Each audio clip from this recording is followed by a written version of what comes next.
So for the last 20 years or so, the golf ball I've typically used has been the Titleist Pro V1. There are a number of reasons for that. One, it's a great performing golf ball. When it first came out in early 2000s, it really did change golf ball technology.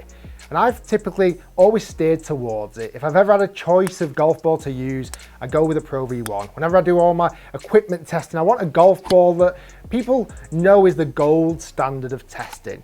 And as I mentioned, there's not a lot to fault.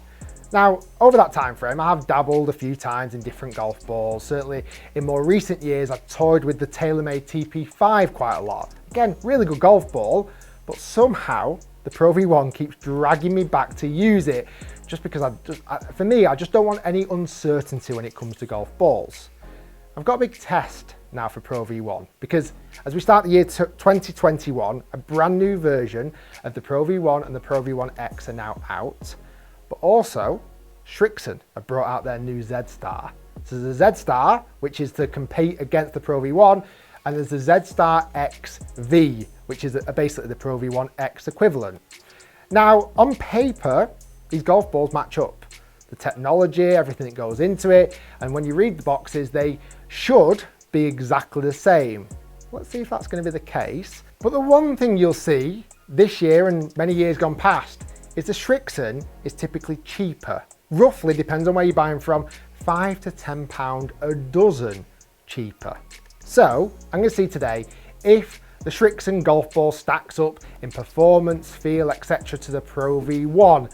Because if then you're in doubt or thinking about which ball to try, you might pick up the cheaper option, save you some money. So to kick things off, I've already done a field test with these golf balls. I've always been a big fan of how the Pro V1 feels. It's soft without being super soft. It has good control around the greens and it feels good and grippy on chip shots. This year's models, the Pro V1 and Pro V1X, feel almost exactly the same as every other Pro V1 I've tested in the last few years, which is a positive. Good feel, good performance. Now the Srixon, in contrast, certainly the Z-Star, I'm going to start this off there first, is definitely softer than its counterpart, the Pro V1. Off the putter face with the wedges, the Srixon golf ball felt softer. And I must admit, I was a big fan of that.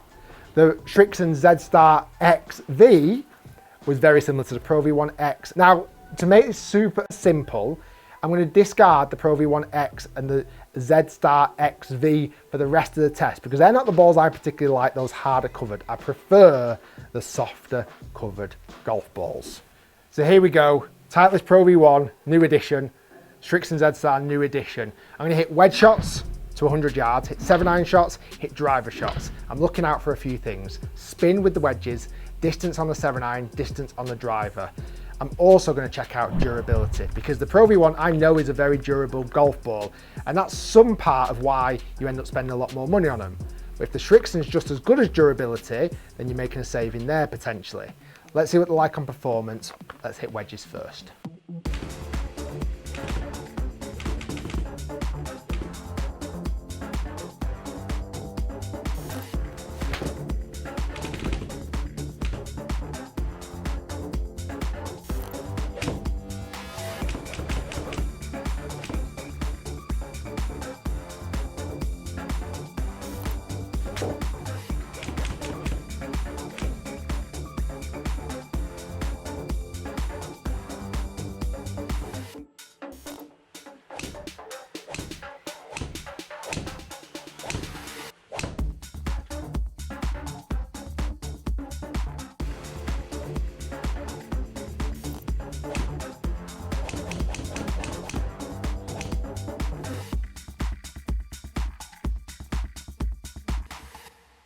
So after collecting all the data with both golf balls, this is what I found out so far. I'm going to start off with the Pro V1 because remember this is a brand new version.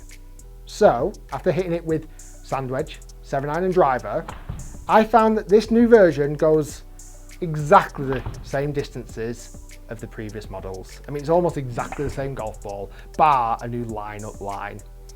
And to some way, I'm not totally offended by that because Pro V1, when they bring out a new version every 2 years, they don't massively claim it's going to go 10 yards further or whatever it may be. And it's not as if they bring out a new version and massively hike up the price. We know it's going to be £45 a dozen pretty much. It's just a new version. When you go into the shop, you're going to see a new box and a new golf ball. Now, comparing it with the Srixon, after hitting shots with sand wedge, 7-iron and driver, did I see much of a difference? Well, the answer to that is no. I didn't see much of a difference whatsoever. Not from the wedge shots, the 7-iron or driver. The one thing, and you can see the data there, the one thing we can possibly pick up on is the Srixon across the board wasn't quite as spinny as the Pro V1. That was with all the shots that I hit. So far, this Srixon golf ball on performance and feel is absolutely stacking up with the Pro V1. So why the difference in price? So the final thing we're going to look at is durability. Because if this golf ball is cheaper, lower price point, not by much, but cheaper than a Pro V1, will it cut up more? Will this cover get damaged easier than the Pro V1, which we know is super durable? So what I'm going to do, I normally do this on the golf course with a bunker. I'm going to hit 10 shots into the screen here with my lob wedge as hard as I can and see how much damage is made to the cover. Now, if there's not much difference, why is there such a difference in price? But if this Pro V1 is better for durability, that might be where that price difference looms. So these are brand new versions of both golf balls. They've never been hit before.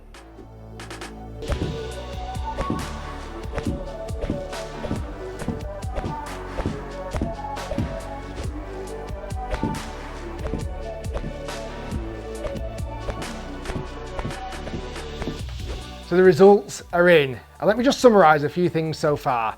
The Srixon has pretty much in every department stacked up in performance to the Pro V1. So that final test was very important, the durability.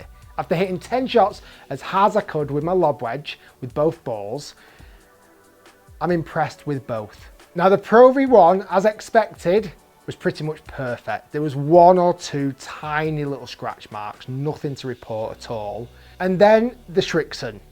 Well, let me tell you, there was also very little damage to the golf ball. And believe me, I've done that test with other golf balls in the past and they've scratched up really badly. Both the Pro V1 and the Z-Star was fantastic for durability. I mean, out of all of the testing, around the green, the wedge shots, the 7-iron, the driver, I saw next to no difference at all between these two brands. In fact, I even chopped both golf balls open to see if there was much difference, and both 3-piece constructions, different looking, but again, same principles. So the only thing I can see that separates these two golf balls and these two brands is the marketing. For many years, Pro V1 have established their place as #1 ball in golf. It's the ball that most people trust. It's probably the ball I trust the most. But if you're looking for alternatives, and certainly if you're looking for a ball that's slightly cheaper, I would recommend the Z-Star in the Srixon lineup. Guys, thanks for watching. Stay tuned, lots more to come, and we'll see you next time.